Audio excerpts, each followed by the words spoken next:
Hello, hello, hello, my beautiful people. Okay, so today I'm gonna give you guys another.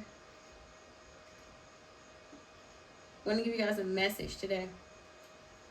We already did our reading. Now I'm about to give you a message. Okay. Okay. So I kind of want to give y'all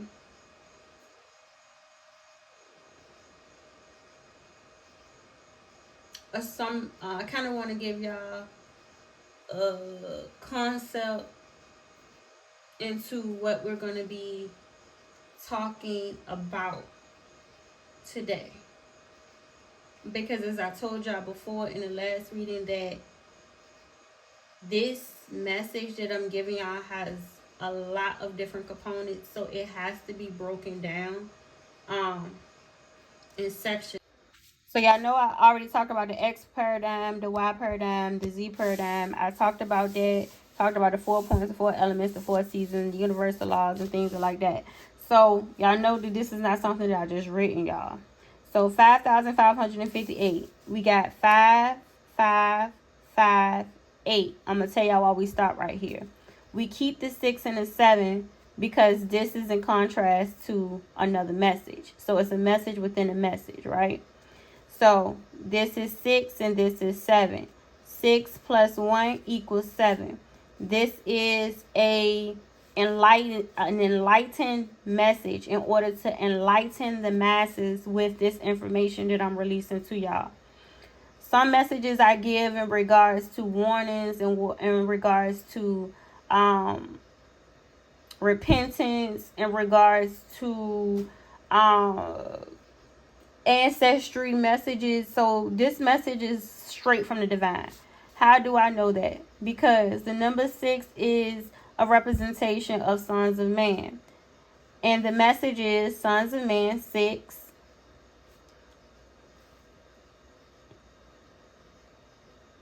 is led going up, is being led by the divine, right? Sons of man is being led by the divine. 7 equals divinity. That's how we know it's divine. Anytime the number 7 is in play, the divine has something to do with it. It's divinity. Okay? And we being led. So it's up. It's an elevation. It's an enlightenment. It's a message of enlightenment. Okay? And it has to do with the current year of the reign of the devil and how this year it plays something significant. As you can see, 555, and then if we keep on with the rest of the message, because this is a second message in itself, 555, okay? And then we got 9 and 10, which is a message of its own. When we come down here, I'm going to talk more so having to do with Romans 9 and Romans 10, which we'll get into later on in the message that I'll talk about. And 11 up the top, which is the transition. This has to do with the 11th hour, and the 12th hour. And I'll talk more about what that means. The 11th hour and the 12th hour. We'll talk more about that and how that in contrast has a lot to do with what we're going to be talking about today. Okay, so hold up. Okay, so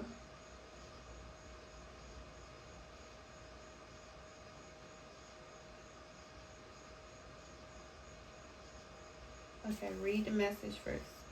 Alright, so I'm going to start off with the message, and we just going to allow for Elohim to flow from there.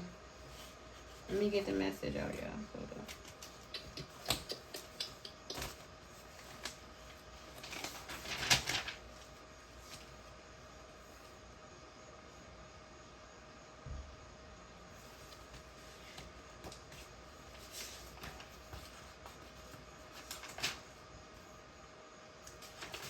Alright, so we're going to listen to this first.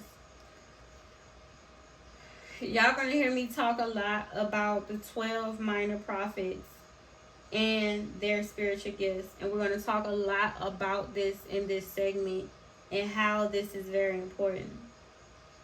It is said to be 9 gifts of the Spirit, but it's actually really 12 gifts of the Spirit. 3 can only be unlocked through self-mastery, as one ascends into what is considered an ascended master, but not an ascended master of the dark arts, only the ascended master of the light.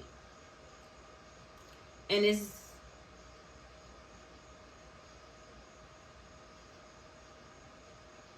of the light.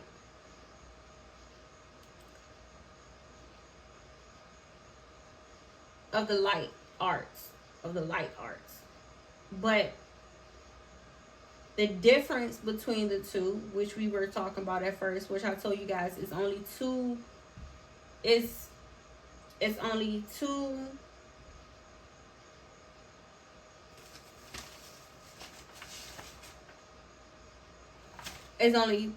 ways that the spirit can be it's only 2 ways that the spirit can be established within you: through light or through darkness.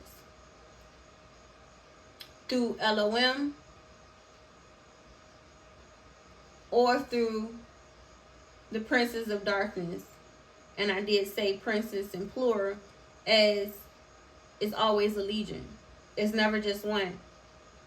One does not even have an ounce of the power that's required or needed or to be able to show any type of true force or power to be able to show what is called like false signs and wonders.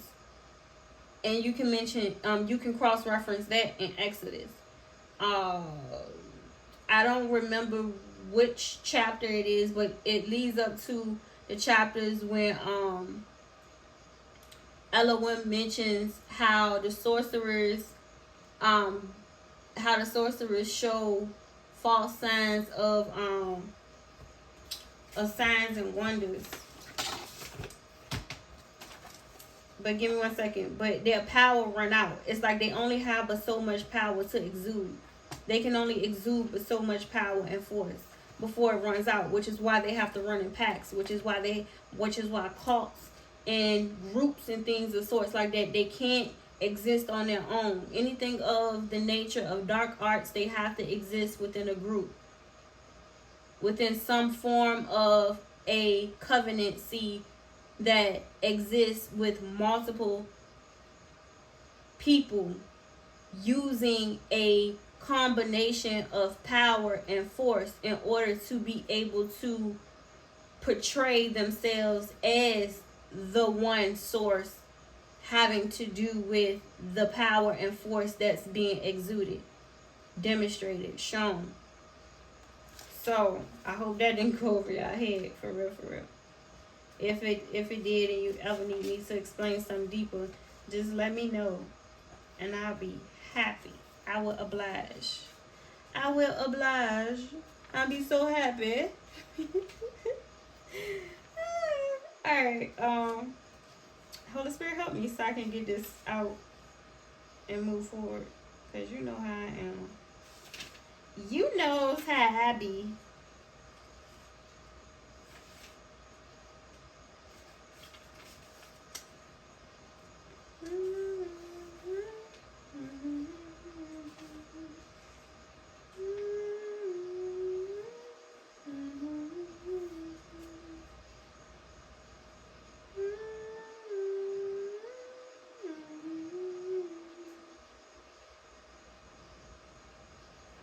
Go back to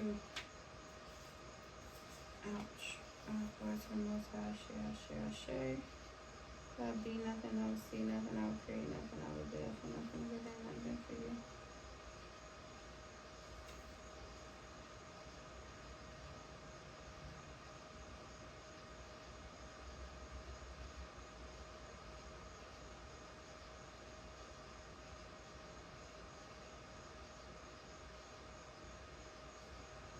Go back to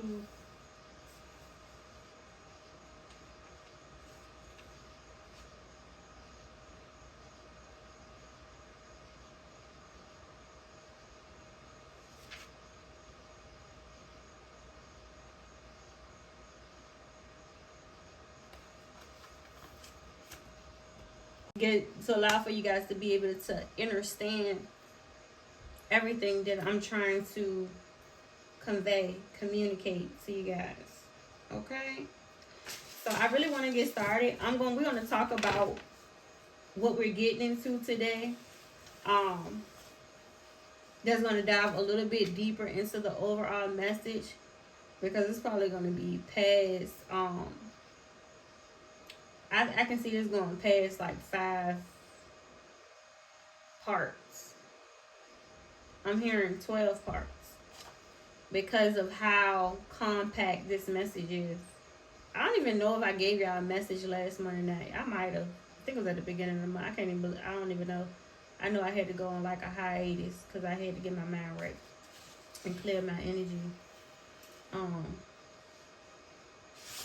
come back to y'all refreshed and ready to go. So today is a long message, but I'm going to try to pick up where we left off last. So we were talking about so I was talking to you guys about how many years the devil had to reign over Earth's territory and everything within it, right? And that includes humanity, because humanity is a part of Earth and humans do come from the Earth, okay? So anything having to do with the Earth and its territories, including humanity. So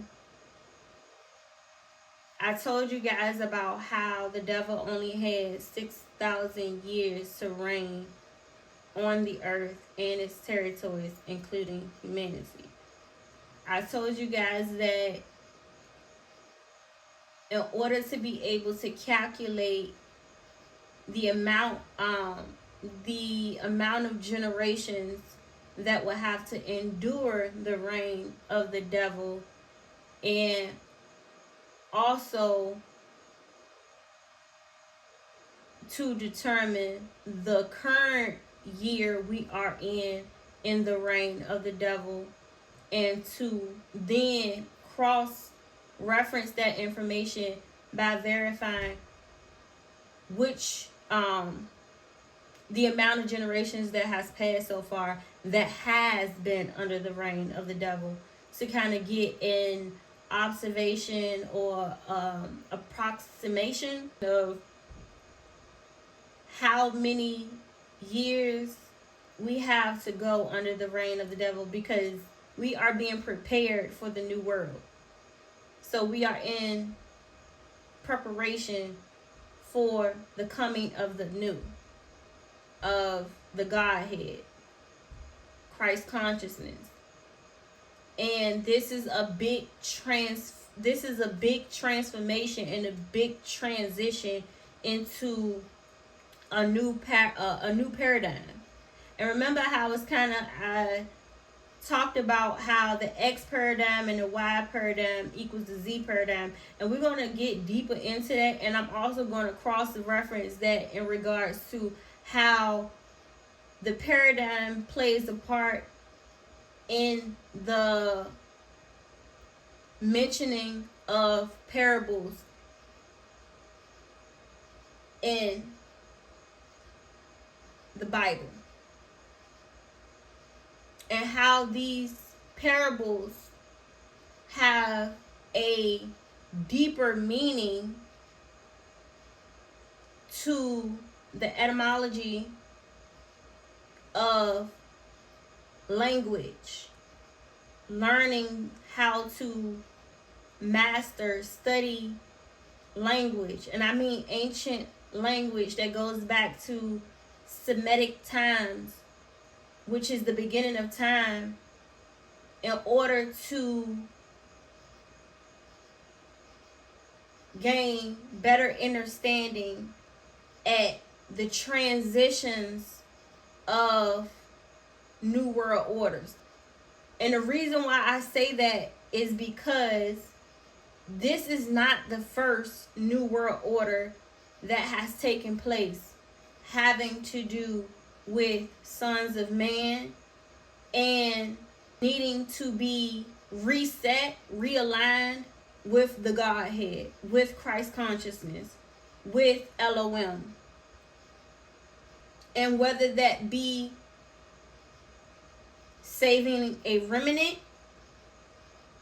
whatever that may be for Elohim, doing whatever era or period the Elohim makes a decision on creating new earth, a new world. And I'm going to break down that too, because we're going to talk about the different ages, the different eras, the different periods that all plays a part in the current times that we're living in. So this is a big thing. And I'm going to just go ahead and let y'all know, this is an overall 12-12 message that's, like I told y'all, it's going to be 12 parts. And I'm going to try to break it down as much as possible. As much as possible, y'all. And I'm going to try to give y'all as much as Elohim allows me to give to you guys in regards to information and to knowledge. Because all knowledge is not good knowledge to those who don't have the discernment in order to discern between good and evil. So what I can reveal, I will reveal. And the things that I have to keep hidden in between me and Elohim, I will honor my Father and his wishes in regards to his knowledge and what he allows me to have access to. Because it's a privilege. Okay?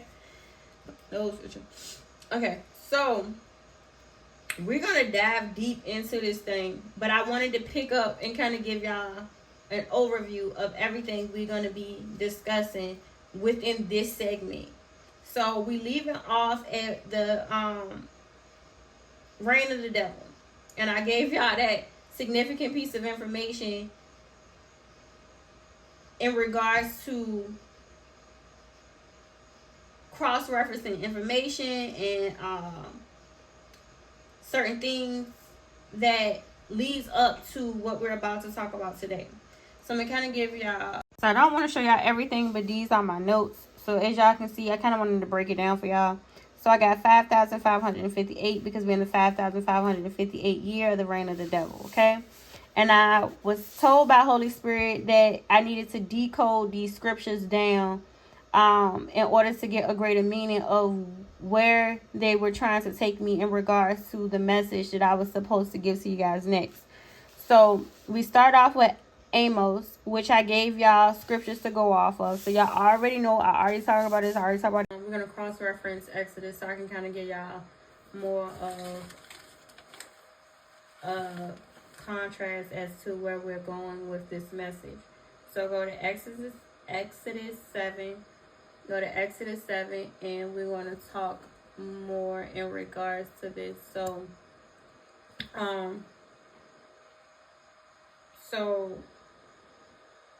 I told y'all how the number 7 is a number of divinity. It does not matter in what type of religious book, any type of book you may find. The number 7 will always have the piece of divinity that exists within it.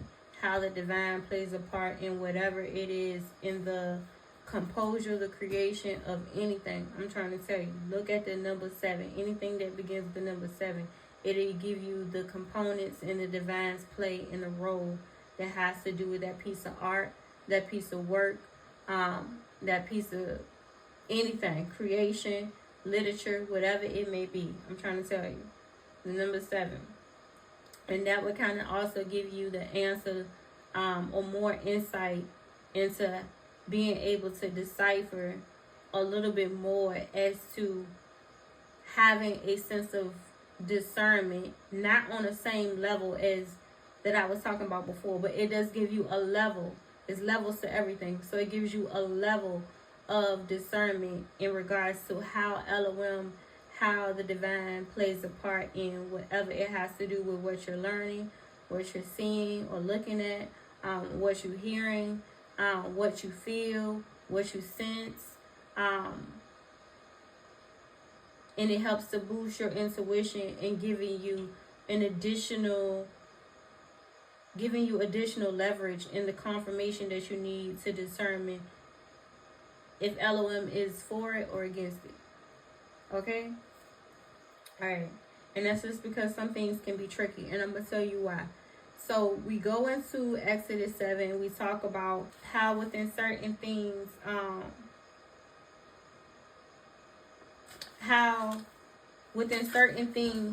one can seem to be of light but end up being of darkness, right? So you do have those who are ascended masters of light, meaning they have mastered self within the light form. And then you also have those who are ascended masters within the dark arts, having to do with the dark forms. So they play in the shadow where one plays in the light. One is a revealer of truth, while the other is a revealer of deception. One is a revealer of truth, where the other is a mask of deception. Okay? So let's go dive into this cross-reference scripture. Exodus chapter 7. I'm going to read verses 1 through 3. And the Lord said unto Moses, see, I have made thee a god to Pharaoh. So I just want to kind of give you a little bit more context. So before this, Moses, I think I did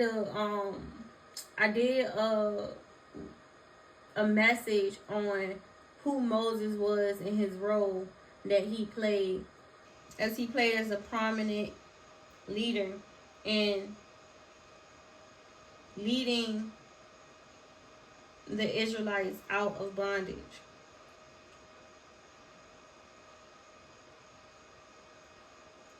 And we'll talk more about this and how a lot of prominent figures in different religious backgrounds, they act as a pillar of hope. They are a living guide of light, of hope for the people that are looked up to as what one would consider a lord, right? And I will explain more about that. There are different types of lords because there are different levels to everything. A lord is basically just an authoritative figure, one who can exude some type of authority over someone or something. So, breaking it down into more context for you to be able to better understand, Moses is considered to be one of those prominent leaders who has lordship over the people. The people meaning the Israelites, meaning the lost Hebrews, who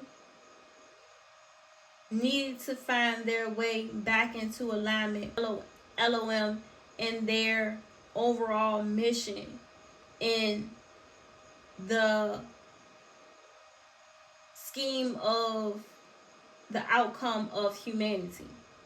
They drive the timeline into keeping things in alignment with leading up to the great reveal, which is considered to be the book of Revelations. So when you dive deeper into the message of this, and it talks about Moses being this prominent figure, they look up to, as I stated, these prominent leaders as a beacon of hope, a guiding light. And they, in ancient times, and still into some of today's cultures and religious backgrounds, they considered them to be gods, what you would call, the little g, because they have this God nature about them that allows for them to exude this type of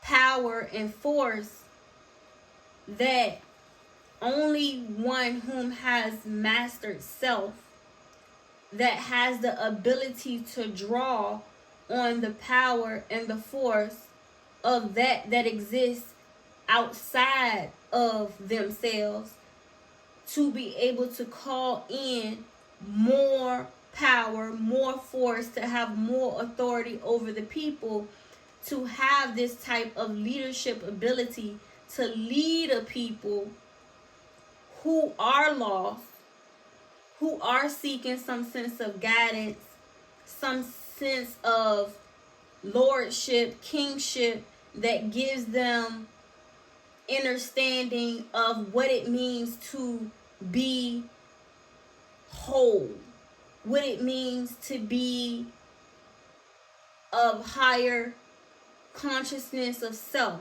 mind, body, and spirit.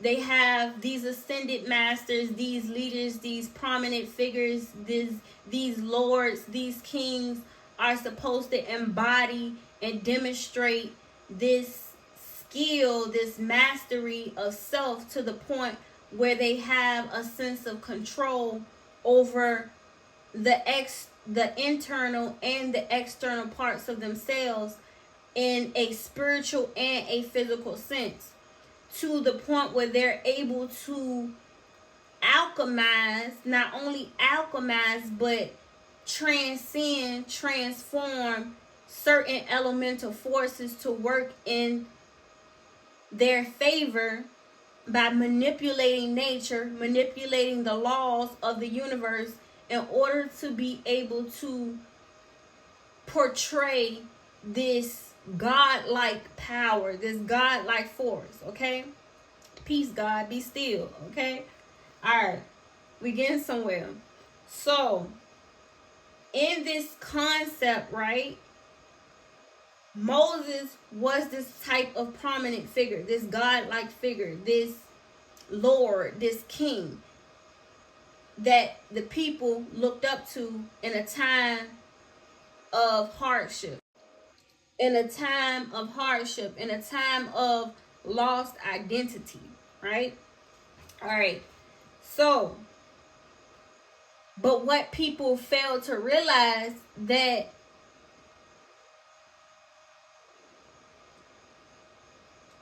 it's certain type of leaders that you have. Those that move by grace and by faith of Elohim, because they are actually chosen, they are called into position, and even within fear of the unknown, they have to take this leap of faith to answer this calling that is bigger than themselves, even though they don't want to, because they have a understanding that holding such power, holding such force is a scary thing. It is a dynamic role that one has to play in order to be like God, right? In order to be like God, to even have an ounce of what's necessary or what's required in order to actually lead the people. And I've talked about this before when I kept telling y'all that the Israelites issue, right, which y'all still should see to this day, a lot of the issues that the Israelites suffered with, and today's non-ether beings suffered with, melanated beings suffered with, is the inability to be able to identify with the inner parts of themselves and how they connect to the overall scheme of things as a whole, mind, body, spirit. And this disconnect that the soul has to its creator and its co-creator, and I'm going to get into that too. Its creator, meaning the source, the supreme creator, meaning Elohim, sovereign Lord, Yah, Elohim, Yahweh, Jehovah. This concept of lost connection, this disconnection, along with the disconnection between its co-creator. Co-creator mean the earth, Mother Gaia,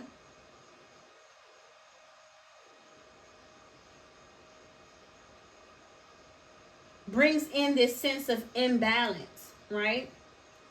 Not knowing where to put the pieces to the puzzle in order to bring it all together to be able to self-identify on a larger scale that gives you a better understanding of how you fit into this thing. Because we as people, the melanated people, non-ether beings, our identity is connected to our creator, connected to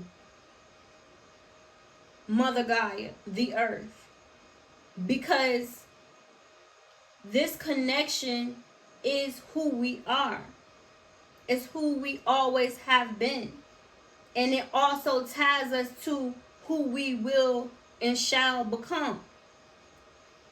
Right?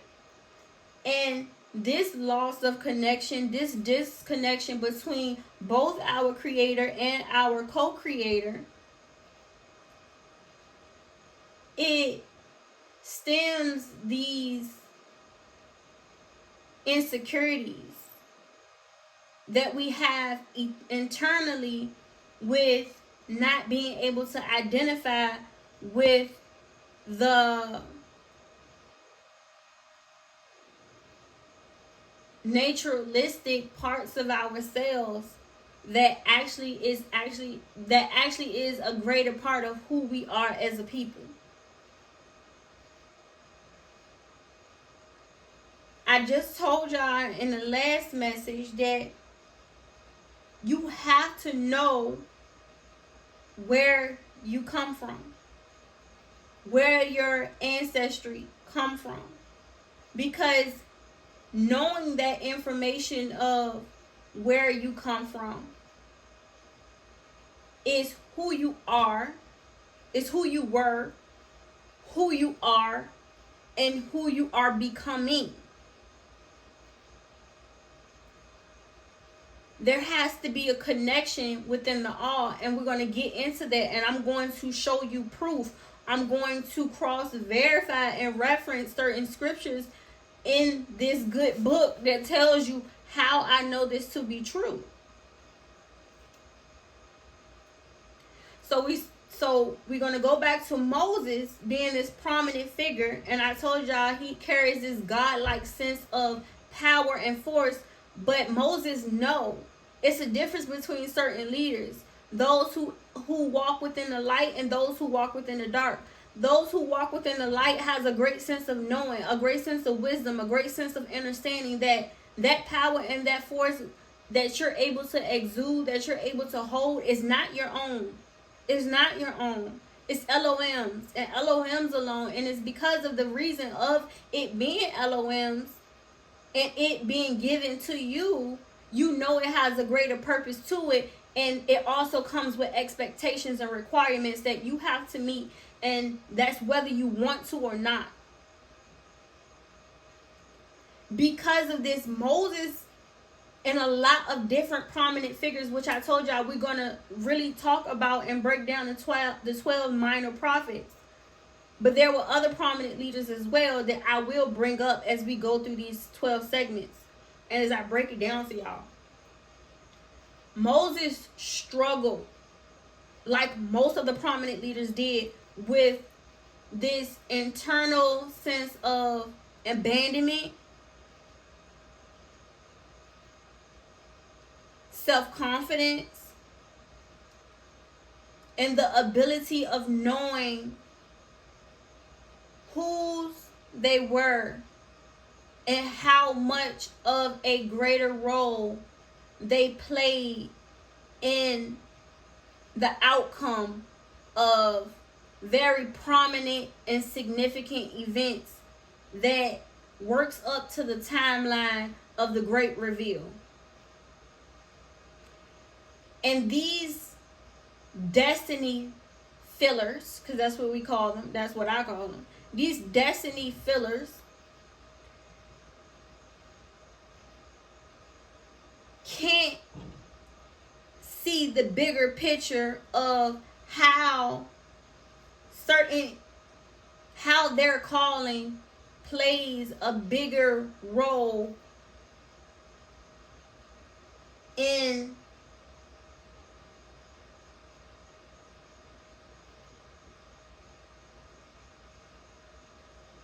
bringing a people closer to being able to identify with their creator and their co-creator.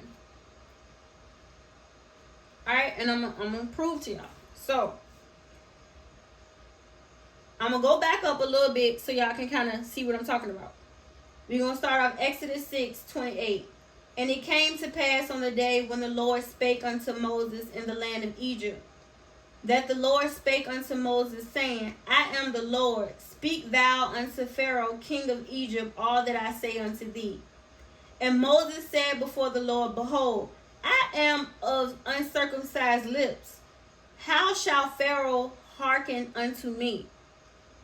Moses forgot his place. Moses forgot his position. Moses forgot who was in charge. Okay? That doubt, that lack of faith. Keep going.